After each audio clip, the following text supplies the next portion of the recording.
Chapter 27. Wandering into a Carthaginian's cave. A clap of thunder woke the pair from their slumber. They'd fallen asleep in each other's arms under the comfort of a heavy blanket. The source of the sound was a mystery since the sky was clear. The moon and Hecate both soaked the world in their reflective light. "Still want to go to the waterfall?" asked Marcus. "In the dark?" Diana muttered. "We'll be fine. There are jackets in the closet by the front door. I'll pack some supplies and meet you downstairs." Marcus was raised on the Boy Scouts' motto to always be prepared. He gathered a backpack, water, blankets, fire starter, a headlamp, and rain protection. The weather changed faster in the mountains than it did in the valley, and he wanted to be comfortable if they got pinned down somewhere. He found Diana lightly bundled, phone in hand, ready to go. "Lead the way," she said with a nervous smile. Marcus led them through the tranquil neighborhood to a dead-end spur. The mountainside took off at a sharp angle, making their ascent through the thick cover of wet ferns difficult. The ground was uneven, requiring constant balancing. Fallen trees occasionally obstructed their path, a narrow trail used for cross-country skiing in the winter and horse riding in the summer. This time of year it was empty. Tall trees encircled them, cutting Hecate's blue light into zigzag patterns of shadows. Still, it was hard to see more than 50 feet ahead, though the occasional glow of a highly reflective flower pierced the darkness like a lighthouse. The random snap of branches in the surrounding woods triggered fleeting fright in Marcus, but the soothing rustle of new spring leaves in the wind quickly calmed him. They could barely hear the distant rumble of the falls over the chorus of crickets. If you count how many times the crickets chirp in 15 seconds and add 37, it's an accurate way to get the temperature, said Marcus. Seriously? That's a heart attack. Diana listened intently, then did some quick math. 54 degrees? I don't have a thermometer, so I'll take your word for it. Diana laughed, and they continued along the midnight mountain path. Dead grass from the year before was interspersed with new life, and spiky plants flicked across the exposed skin of their hands. The air was a heavy mix of oxygen from the trees and lingering ozone from the storm. They emerged into a massive meadow. The glow of civilization haloed the northern and western mountain ridges. Diana held Marcus's hand as they both stared, transfixed at the canopy of twinkling stars. "This is a new world for me. Hiking? I never had access to wilderness growing up, despite my mother being a New Age zealot. She didn't take me into nature. As an adult, I rarely leave campus. I never would have seen this without you. Thank you, sweetheart. I'm glad I can share it with you." Their peace was interrupted by a scream echoing across the meadow. Marcus was on full alert. "You heard that too, right?" "Yes, what was it?" Diana looked around anxiously. "I have no idea." The sound continued.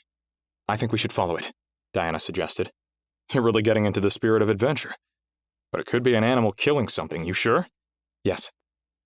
Diana led the way. The noise was coming from the middle of the meadow. Once they were within 30 feet, they saw what had happened. A buck was lodged by the antlers between two inopportunely spaced trees. He was thrashing in a failed attempt to free himself. The screams were from his female companion frantically circling her stuck mate. "We need to help them," said Diana. "How?" Marcus cautioned. "If you get too close, that buck will impale or kick you. He's already pissed." "I'm going to help. If you want to join me, feel free." Diana inched toward the animal, who continued to struggle against the tree's grip. The doe now stood frozen. Diana crept closer to the buck until she was gazing directly into its eyes. After a few moments of close proximity, Diana tried to touch his forehead, causing him to thrash again. Following half a dozen similar attempts, Marcus couldn't believe what he was seeing. Diana had gained the buck's trust and was stroking the placid animal's forehead.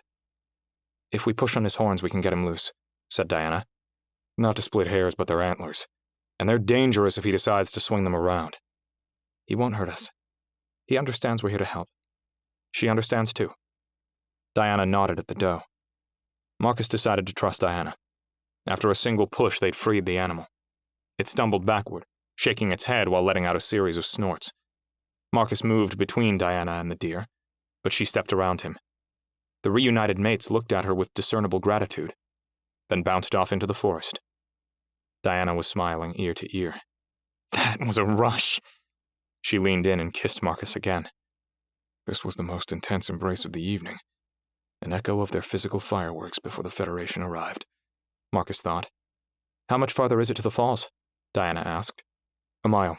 We can get there in 20 minutes. A few steps into their journey, Diana stopped and took a deep breath. I have something I want to share with you, but I'm terrified. Okay. You were vulnerable with me earlier, which says a lot, but I have to know I can trust you. You can, Marcus assured. I've never told this to anyone. If you aren't ready, don't do it. I feel like I have to, Diana replied. After some hesitation, she began her own confessional.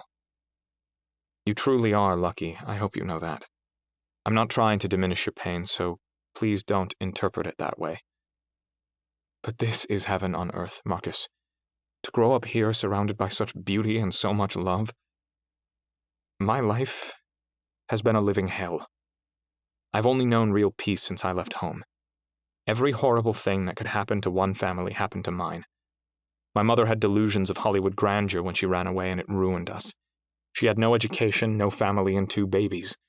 She ended up waiting tables and living paycheck to paycheck.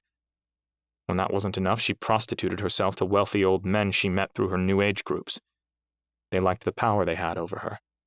A few even propositioned me when I was a teenager. Drugs were a constant presence in my house, providing irrational hopedemism for my mother. Despite all the horrible shit that had happened in her life, she continued on like everything was fine. The low point came just before my 6th birthday.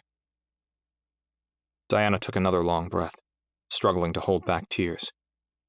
This is the same week my brother Apollo was abducted by one of my mother's men. For weeks we bounced between search parties and my mom's crystal healing circles. No one had any idea where he was or what had happened. Looking back, that period was worse than finding out he was dead or hearing the details of how he suffered. I felt so powerless. They found his body days before our birthday. For more than a month after Apollo's murder, my mother was certifiably crazy, telling me she could see his spirit and that he was happy because he'd rejoin us soon. Diana's story was interrupted by an uncontrollable bout of crying. Marcus stood frozen, unsure if he should comfort her. Before he could act, she'd regained control of herself, eyes full of fire. I was so naive. One night, when it was just the 2 of us in our filthy kitchen, I asked my mother if Apollo was present. She said yes, so I asked if I could see him too. Without hesitating, she said that my spirit must not be good enough, because otherwise I'd already be able to. I've never felt pain like that in my life. Never. It's taken 2 decades for me to recover. If that's possible. It was at that moment I realized how alone I was in this world. I started planning my escape. I worked odd jobs under the table and turned my cash into gift cards, which I kept in a shoebox I carried everywhere in my backpack. By the time I was 18, I'd saved more than $20,000, which, with my scholarships to the university, allowed me to leave home. I know the darkness you talked about earlier. I feel it whenever I think about what my mother denied me in life. A grandmother, a family, nature, sanity, and love. Overwhelmed by the magnitude of her sorrow, Marcus was unable to muster any words. He reached out and offered his embrace, which she eagerly accepted. Marcus held her tight, wishing he could protect her from the past trauma. He'd learned more about her in the last few minutes than in the entire time they'd dated. Without another word, Diana let go and continued down the trail. The roar of the waterfall was at full volume as they emerged from the forest. Hecate combined with the moon to pour dramatic lighting on the 2 towering tiers of the waterfall, and the Milky Way arched across the southeastern sky. Heavy storm clouds were beginning to accumulate along the mountain's ridgeline to their west. Why do they call it Stewart Falls? Diana asked. It's named for the Mormon polygamists that settled this canyon. Could you ever do that? What, polygamy? Yeah. No, Marcus laughed. I like that about you. Diana took a break from staring at the stars to stare at him instead. Marcus found a heart-shaped rock near the edge of the water. It fit perfectly in his palm. He handed it to Diana. Do you know the myth about this mountain? No. She inspected the stone. Timpanogos has many indigenous myths about it, all of which have a pair of heartbroken lovers. Tragedy is the only constant. In most versions, she dies of a broken heart after losing the love of her life. That's why people say the mountain's outline resembles a woman lying in state.